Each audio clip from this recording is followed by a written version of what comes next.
Assalamualaikum dan selamat sejahtera kepada penonton dan pendengar Generasi Channel. Berjumpa kita sekali lagi di dalam video terbaru, cerita seram yang di-email kepada saya.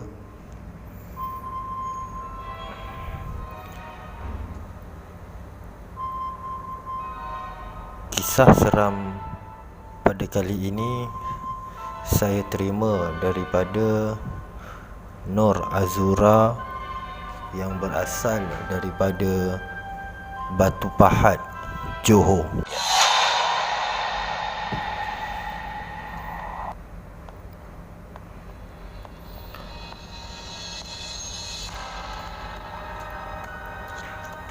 Kisahnya seperti ini. Aku melanjutkan pelajaran aku di peringkat diploma di satu institusi di Melaka, Alor Gajah. Aku tak nak sebut tempat tu, tapi tempat tu memang terkenal dengan perkara-perkara mistik. Walaupun begitu, tempat tu bagi aku adalah tempat paling best untuk kehidupan belajar dan juga tempat untuk kenal kehidupan. Aku ditempatkan di satu kolej kediaman lama. Biliknya kecil, tapi bagi aku kerana kolej itulah aku kenal erti berkawan dan sebagainya. Kalau ditengok dari segi luaran, tak adalah seram kolej tu. Dan aku juga suka dan selesa tinggal kat kolej tu. Satu bilik menempatkan 4 orang pelajar dan level aku boleh dikatakan semua pelajar semester 1. Aku dan teman-teman sebilik semuanya satu fakulti tapi berlainan kelas. Minggu tu aku dan 2 orang lagi teman sebilik aku tak balik ke rumah sebab kami ada aktiviti di hujung minggu. Sepatutnya melibatkan semua pelajar semester 1, tapi teman sebilik aku yang seorang tu boleh balik pula. Terlepas dia pengalaman menarik. Biasalah kalau tinggal kat kolej sudah semestinya tidur lambat, lebih-lebih lagi kalau esoknya hari Sabtu. Tapi tak tahu kenapa pada malam tu aku dan teman sebilik aku mengantuk sangat. Mengantuk yang level kalau berdiri pun boleh terlelap.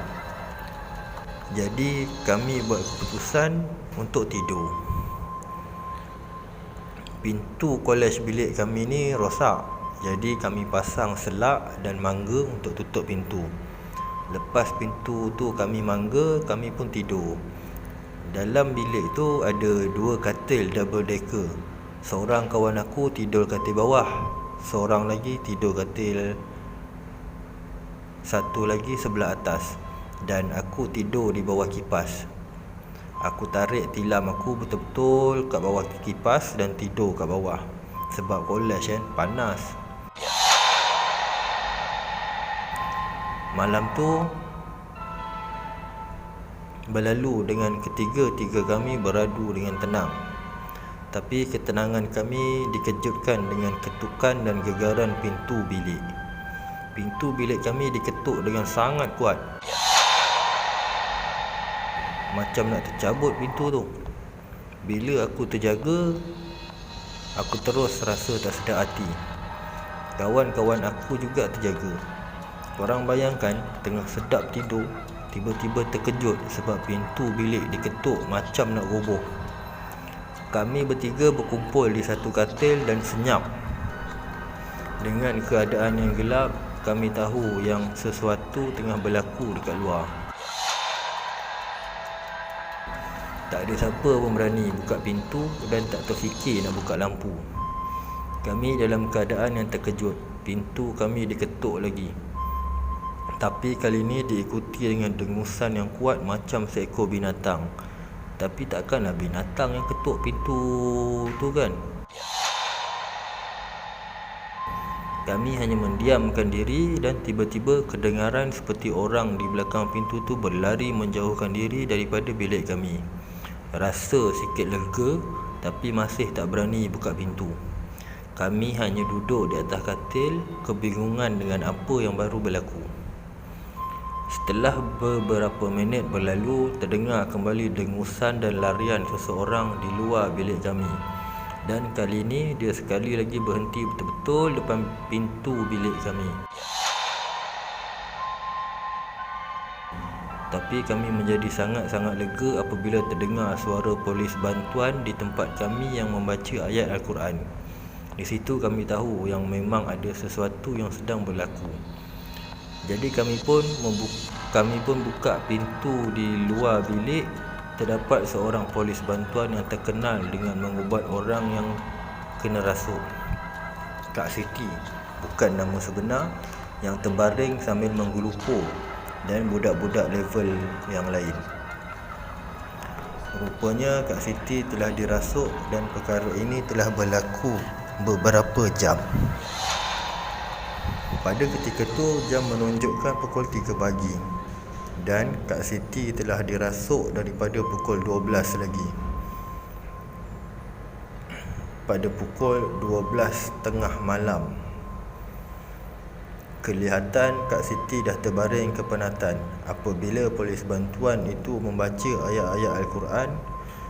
Dan beberapa kali polis bantuan itu ulang, "Keluar kau daripada badan dia, keluar kau." Dan dia yang merasuk Kak Siti pandai berlakon. Sering kali dia berlakon menjadi Kak Siti dan berkata, "Ya, kenapa? Ya, aku ni Siti, dah lah pergi balik, aku dah okey. Dan korang jomlah balik bilik. Kenapa ramai-ramai kat sini?" Tetapi setiap kali polis bantuan itu merenjis air Yasin, Kak Siti akan menggelupur semula dan cakap, "Sakit, sakit." Pertama kali kami menyaksikan perkara seperti ini, terasa macam dalam movie. Perkara ni berlaku sehingga selepas subuh. Kami pelajar semester 1 semuanya harus menyertai aktiviti fakulti. Dan apabila kami semua meninggalkan kolej, Kak Siti masih dalam keadaan yang sama. Polis bantuan tersebut tak berjaya menghalau dia keluar daripada badan Kak Siti. Apabila aktiviti kami habis dan kami pulang ke kolej, keluarga Kak Siti telah pun mengambil Kak Siti untuk dibawa balik.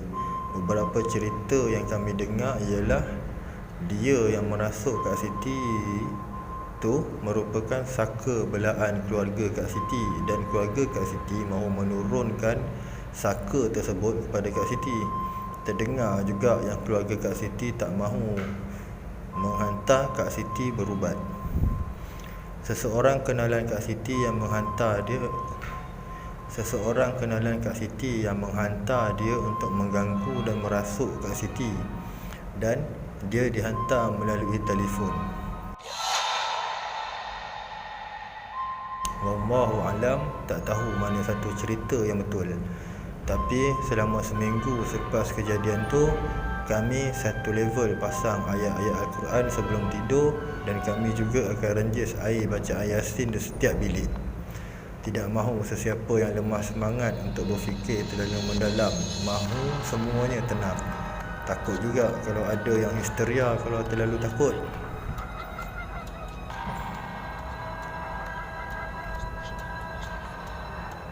Tapi ada satu kejadian menimpa aku dan teman sebilik aku beberapa hari lepas kejadian tu.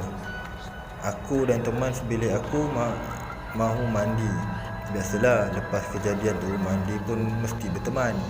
Jadi kami ke bilik air dan aku mandi di shower 1 dan kawan aku tu mandi di shower 2. Masa kami sedang mandi tu, terdengar seseorang meletakkan bakul mandinya di luar shower aku dan dia cakap, "Next." Kalau korang tinggal kat kolej atau asrama, next tu bermaksud lepas kau mandi, aku mandi tau. Macam tu lah. Bila terdengar tu, bulu roma aku terus meremang. Aku tahu itu suara Kak Siti. Tapi aku diam lagi. Mungkin Kak Siti dah balik college, aku terfikir. Bila keluar daripada shower, teman sebilik aku masih mandi. Jadi aku tunggu dia di kawasan sinki dan membasuh muka dan tangan.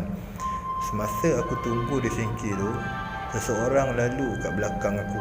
Disebabkan aku menghadap cermin, aku nampak siapa yang lalu. Yes, Kak Siti yang lalu. Dan dia memandang aku dengan senyuman yang sangat creepy. Senyuman yang menyeringai. Terasa berdiri bulu tengkuk aku. Tapi aku tegur dia. Kak Siti, kata aku. Yalah, aku memang peramah. Dan aku fikir dah nampak depan mata macam ni, maknanya Kak Siti dah balik college dah lah. Teman sebilik aku keluar dan kami pun menuju ke bilik. Dia menegur aku dalam bilik. Tadi aku dengar kau tegur Kak Siti, dia dah balik ke? Aku pun jawab, dah balik dah tu. Dia yang mandi kat shower satu tu lepas aku tadi. Aku pun bercerita yang dia senyum menyeringai masa lalu kat belakang aku. Kami tak terfikir apa-apa yang lain. Aku pun bagi tahu semua orang di dalam bilik yang Kak Siti dah balik. Lepas isyak, kakak ketua level yang biliknya berdepan dengan bilik kami datang lepak dalam bilik kami. Dia memulakan cerita pasal kejadian yang berlaku dengan Kak Siti. Kami mendengar saja kerana dia merupakan kawan Kak Siti. Dan kami hanya kenal Kak Siti begitu je. Yalah, junior kan. Di akhir ceritanya, dia kata nasib baik family dia dah ambil dia. Kalau dia masih kat sini, akak pun takut nak keluar bilik. Aku yang baru berjumpa Kak Siti petang tadi terus bersuara, tapi Kak, dia dah balik college lah kan? Petang tadi aku jumpa dia masa mandi tu. Elok je dia senyum kat aku. Akak ketua level tu terus berdiri dan berkata, kau mengarut apa ni? Kak Siti masih kat rumah keluarga dia lah. Dia dapat MC sebulan. Family dia nak hantar dia pergi berubat.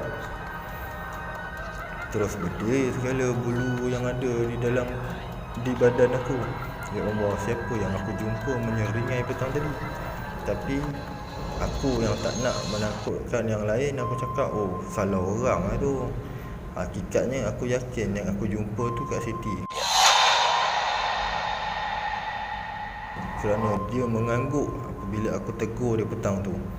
Siapa yang menyerupai Kak Siti tu? Nasib baik aku tak diganggu lepas tu. Yelah, selepas tu ke mana saja berteman dan tak nak duduk bersorangan menghadap cermin. Bila terkenang senyuman Kak Siti tu, boleh demam. Sampai di sini saja cerita aku untuk kali ini. Terima kasih kepada admin Generasi Channel kerana membaca kisah dan pengalaman aku ini. Assalamualaikum warahmatullahi wabarakatuh.